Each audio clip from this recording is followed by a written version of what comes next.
बिस्मिल्लाहिर्रहमानिर्रहीम।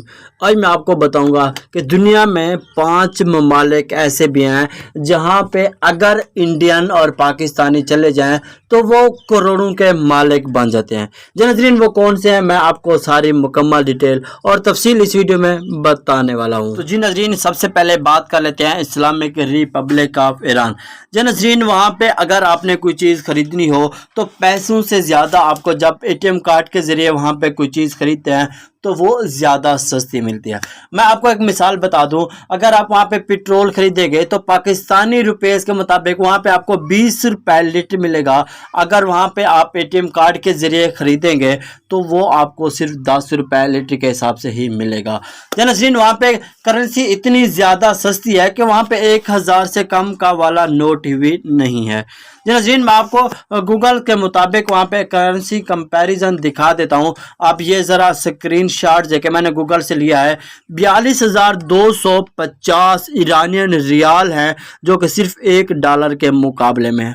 जय नजरीन, वहाँ पे इतनी ज़्यादा वहाँ पे करेंसी इतनी ज़्यादा लो है कि वहाँ बैंकिंग के ज़रिए ऑनलाइन बैन अल अक़वामी तौसता पर आप वहाँ पे ट्रांजैक्शन ही नहीं कर सकते, लेकिन मुल्क के अंदर आप सब कुछ खरीद सकते हैं। तो जी नजरीन, वहाँ पे सबसे ज़्यादा इंटरनेशनल पाबंदियाँ हैं ईरान में। अगर आप माल्टे और अंडे के हिसाब से बात करें तो वहाँ पे वो किलो के हिसाब से मिलते हैं।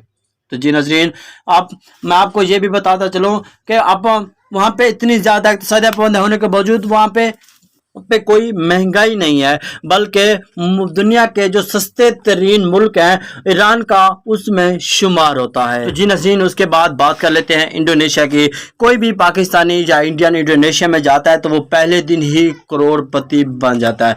तो जी नज़रीन, मैं उसकी आपको एक थोड़ी सी झलक दिखा देता हूँ कि ये साउथ एशिया का हिस्सा है। इंडियन ओशन और पैसिफिक ओशन के दरमियान जो है और पूरी दुनिया का सबसे बड़ा जजीरों वाला मुल्क भी इसी को कहा जाता है, क्योंकि इसमें तकरीबन 17,000 से भी ज़्यादा जजीरे शामिल हैं।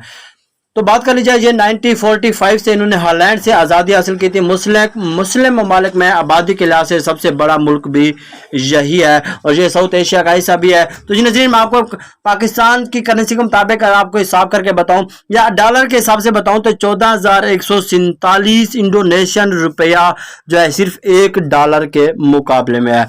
अब अगर पाकिस्तान की बात करें, पाकिस्तान का 500 तो उनके 50,000 से भी ज़्यादा है। पाकिस्तान का 100 उनके 10,000 से भी ज़्यादा है। पाकिस्तान के नोट के आगे 2 जीरो लगा दी जाए तो ये उनकी करेंसी इंडोनेशियन और पाकिस्तान करेंसी आपस में बराबर होती है। जी, उसके बाद बात कर लेते हैं उज़्बेकिस्तान, जिनका जो करेंसी है उनकी वो सौम है और उन्होंने सोवियत यूनियन से आज़ादी हासिल की थी 26 दिसंबर 1991 को और ताशकंद इनका दारुल खिलाफा है। आज़ादी के दूसरे साल इन्होंने अपने मुल्क की करेंसी जारी कर दी थी और ये बहुत बड़े मेहमान नवाज भी हैं। आबादी के लिहाज से ये 42 नंबर में शामिल होते हैं और इसकी करेंसी में आपको $1 के मुताबिक कैप्चर कर देता हूं।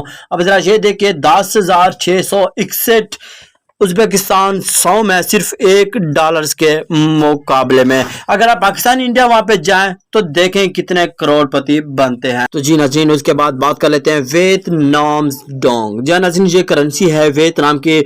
वियतनाम 2 सितंबर 1945 में फ्रांस से इन्होंने आज़ादी हासिल की थी और इसके बॉर्डर लगते हैं चाइना के साथ और कैम्बोडिया के साथ लगते हैं और इनकी जो आबादी है तकरीबन 100 मिलियन से भी कम इसकी आबादी है। रिहाइश और खाना तो यहाँ पे बहुत ही सस्ता है और बहुत सारे टूरिज्म वहाँ पे जाते हैं वहाँ पे, क्योंकि वहाँ के जो छोटा से छोटा नोट है वो भी तकरीबन 1000 का है। 1000 डोंग का। वहाँ पे तो 2-2 हज़ार के वहाँ पे सिक्के और क्विन भी चलते हैं और उन्होंने फ्रांस से आज़ादी की। और ये आप ऐसा समझे दुनिया का टूरिज्म के हवाले से सस्ता तरीन जो मुल्क है वो वियतनाम से है।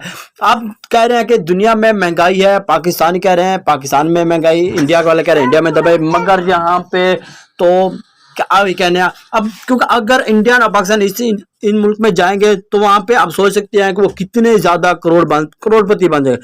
सिर्फ $1 के बदले में आपको बता देता हूँ वियतनाम के कितने डोंग्स बनते हैं। तो जी नाज़रीन, जी मैं कैप्चर करके दिखाता हूँ। 22,751 डोंग्स सिर्फ $1 के मुकाबले में, और वो भी इतने ज्यादा सस्ते। आप किस मुल्क में जाना चाहते हैं? मैं आपको एक और मुल्क के बारे में बता देता हूँ जहाँ पे आप जाना चाहते हैं। आप उनका नाम सुन के आपकी तो ओहो मजे ही मजे। चलो जी मैं आपको वो अगले मुल्क के बारे में बताता हूँ। तो जी नाज़रीन उसके बाद बात कर लेते हैं सबसे अहम और पांचवें मुल्क के सीरा लियोनियन, इनका नाम है रिपब्लिक, इसको भी कहा जाता है रिपब्लिक सीरा लियोन। तो जी नाज़रीन इन्होंने जनूबी अफ्रीका का ये बड़ा मुल्क है, इन्होंने 27 अप्रैल 1961 को इन्होंने आज़ादी हासिल की थी।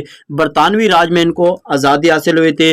और मैं आपको इनको डॉलर के मुकाबले में आपको कैप्चर्स कर देता हूँ। ये देखिए यहाँ पे देखिए 10,600 का उन्होंने सीरा लियोने ने सिर्फ $1 के मुकाबले में। आपको कौन सा मुल्क अच्छा लगा? आप किस मुल्क में जाना चाहते हैं? आप कौन से मुल्क में जाके करोड़पति बनना चाहते हैं? कमेंट्स में ज़रूर बताएगा। थैंक्स, अल्लाह हाफिज़।